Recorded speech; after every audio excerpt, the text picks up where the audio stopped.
Ah, mais si Thierry c'est naïf versus expert, je lui parle pas à lui. Passif-agressif, énervant au possible. Moi je te respecte, écoute-moi bien fils de pute, moi je te respecte. Il prendra cher, hein. C'est une des plus grosses sales races que j'ai pu voir sur la toile.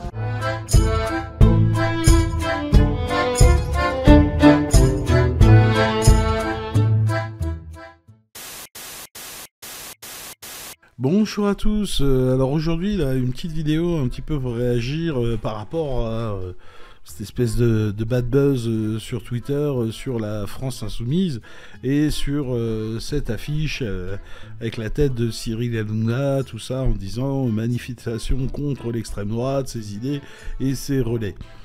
Alors bon, là je vous montre un tweet au hasard, hein, je pense que le mec doit être plutôt de gauche. Ça fait 30 minutes que je cherche l'antisémitisme sur cette affiche, quelqu'un a un indice. Alors, je vais revenir un petit peu plus tard sur cette affiche, parce que je pense, moi, que ça pose un problème, mais pas pour des histoires d'antisémitisme ou ce genre de choses. Voilà. Mais dans un premier temps, je voudrais un petit peu rappeler aux gens qui viennent hurler à l'antisémitisme et tout ça, à la FI, déjà et d'une, il n'y a jamais eu une personne de la FI, il me semble, hein, après il faut aller fouiller, mais je crois pas que des membres de la France Insoumise, c'est-à-dire des gens investis par le parti, ont déjà été condamnés pour propos antisémites ou antisémitisme, tout ça, alors que par contre, au Rassemblement National, les copains, c'est pas ce qui manque, hein. Putain, il y en a plus d'un, hein. Donc on va prendre un petit exemple hein, d'un tweetos, tout ça, K1, je sais pas trop, je le connaissais pas, qui nous écrit « Vous savez quelle est la seule différence entre les nazis du Troisième Reich et les électeurs de la France Insoumise ? Les nazis, ils assumaient leur antisémitisme. » Donc vous voyez cette image hein, qui a été reprise partout sur les réseaux et tout ça. J'essaye de m'adresser à l'intelligence des gens. Je vais revenir après sur la fiche de la FI parce que j'ai des choses à dire dessus, mais déjà, est-ce que vous voyez la différence fondamentale qu'il y a entre ces deux affiches, quoi ?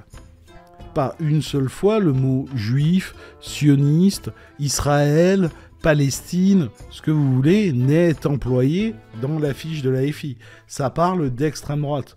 Et désolé, hein, mais oui, Hanouna, c'est bien le pantin de la team Bolloré.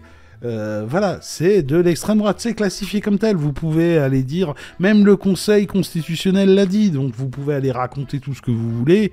Je veux dire, Hanouna, c'est un pantin de l'extrême droite. Et donc moi le mec je lui réponds un peu comme ceux du RN qui assument, hein, tu vois, comme les nazis. Hein, ça doit être parce que eux ils assument que toi tu les défends. Ah putain, on nage en plein délire sans déconner quoi. Et donc moi je remets un tweet que j'avais déjà mis avant quoi, Bocaletti, député du RN, qui tient une librairie négationniste, nazie, tout ça. Allez chercher sur Wikipédia, hein, tout ce que je vous raconte, je l'invente pas.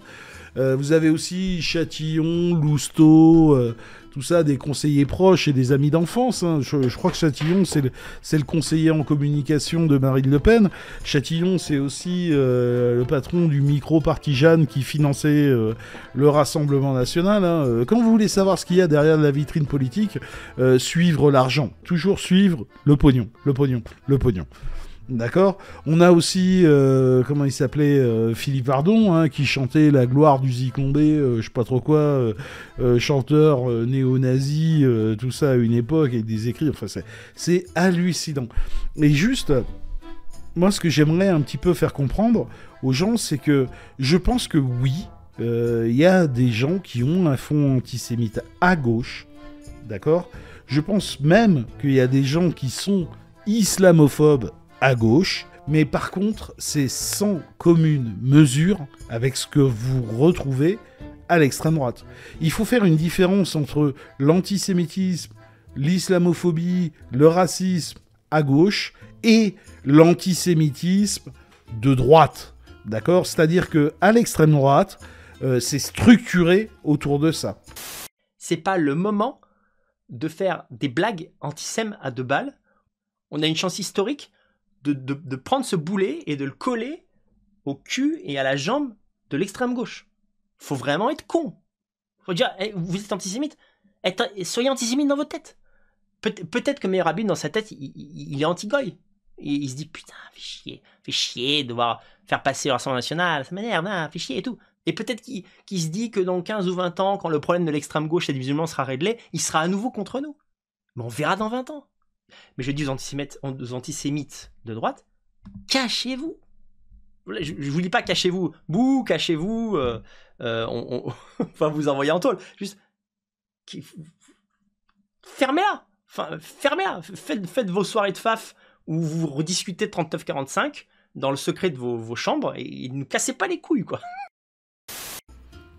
C'est-à-dire que désigner un ennemi de l'intérieur qu'il faut éliminer, où la société serait comparable, on va dire, au corps humain, et à l'intérieur, il y a un cancer qu'il faut éliminer pour préserver l'intérêt général, ça, c'est une pensée typiquement d'extrême droite. D'accord ?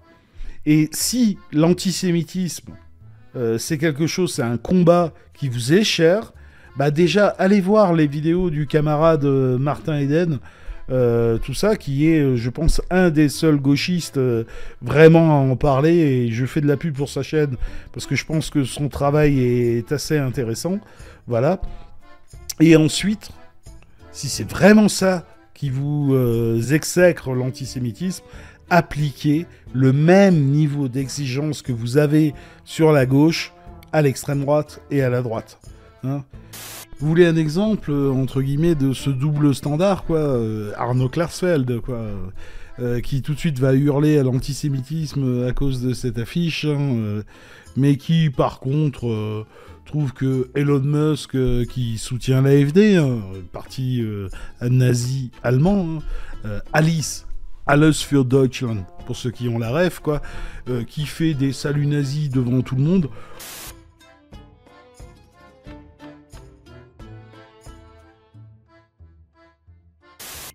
Là, par contre, ça va. Et ça, les enfants, ça s'appelle du foutage de gueule. Eh oui. Fouillez ce qui se passe à l'extrême droite, je vous assure, et je vous le garantis, que c'est sans commune mesure avec les 3 tweets à la con ou une affiche maladroite ou ce genre de conneries que vous pourrez retrouver à gauche. Ça n'a rien à voir. L'extrême droite se structure autour du racisme, de l'antisémitisme. Et d'ailleurs, je salue le tweet de la LICRA qui, quand même, à un moment, s'est un petit peu réveillé. La LICRA s'interroge sur l'invitation à une conférence internationale contre l'antisémitisme d'un parti qui a autant à voir avec la lutte contre l'antisémitisme que les moustiques avec la lutte contre le paludisme. Et si vous ne me croyez pas, allez voir cette carte sur le Game of Thrones Rassemblement National, hein. Tout ce qui est écrit dans cette carte, c'est hyper facile à vérifier. Bref, si c'est vraiment l'antisémitisme qui vous dérange, appliquez le même niveau d'exigence à la droite et à l'extrême droite. Et enfin, je voulais revenir un peu sur ce qui me dérange sur cette affiche, c'est que moi, personnellement, j'ai du mal à croire que les communicants de la FI ne savaient pas que cette affiche allait créer du buzz sur les réseaux sociaux et tout ça. Et là, j'ai vraiment la sensation que la FI est en train de rentrer sur les mêmes techniques de communication et les mêmes pratiques que celles de l'extrême droite. C'est-à-dire, comme Alice Cordier, hein, dans sa manif, tout ça, qui vient se présenter comme cancel et tout, ouais, on doit avoir le droit de parler, tout ça, c'est de la faute des Noirs et des Arabes.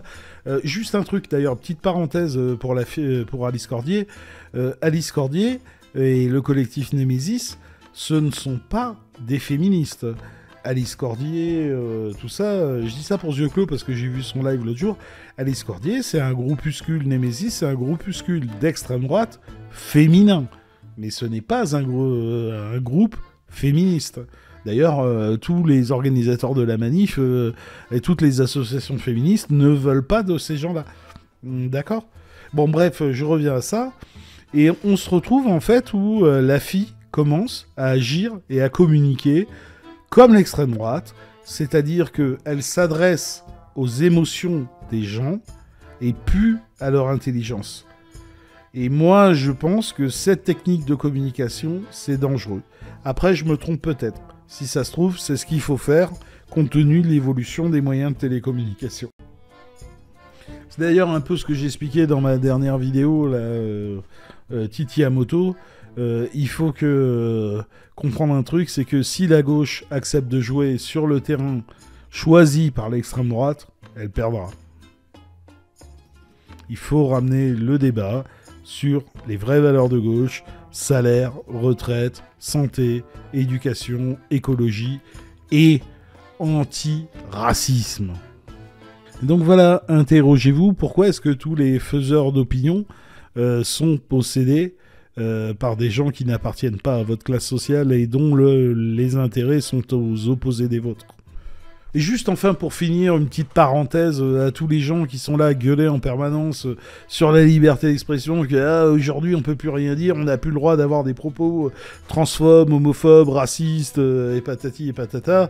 Ouais, aujourd'hui, Coluche, aujourd'hui, il pourrait plus faire ce qu'il fait. Je suis assez d'accord. Je pense que ça, ces paroles de Coluche, aujourd'hui, il pourrait plus les dire. Ah non mais l'uniforme il est pour beaucoup, hein. Eh ben j'ai remarqué les gens, plus il y a de flics autour d'eux, plus ils ont peur. C'est flagrant, c'est dans les manifs. Ah non mais on fait gaffe, on tape avec le plat de la main dans le dos, comme ça ici. Ça fait vachement mal mais ça fait pas de trace.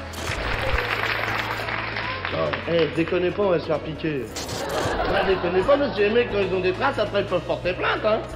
On a dit pour porter plainte, il faudrait qu'ils viennent au commissariat, les mecs. Hein? Ah oui, parce que nous apprend à reconnaître les mecs louches. Hein. On fait des stages avec les chiens et tout. Si vous voulez, celui-là était pas franchement louche, mais était franchement basané. Hein. Et ça, c'est un mort ou un blessé par jour par la police depuis le 1er janvier. Racontez-moi pourquoi, du moment qu'il y a une raison. Moi, je suis d'accord. Le problème, c'est qu'il n'y a pas de raison. C'est ça le problème. Enfin, il y en a une, en fait, oui. C'est que les policiers se croient extrêmement couverts. Vous imaginez les réactions à ça, maintenant? Expliquez-moi ce que les policiers foutent dans le dos des Arabes avec un revolver à la main et à chaque fois ils tombent. Allez, je vous laisse. Bisous.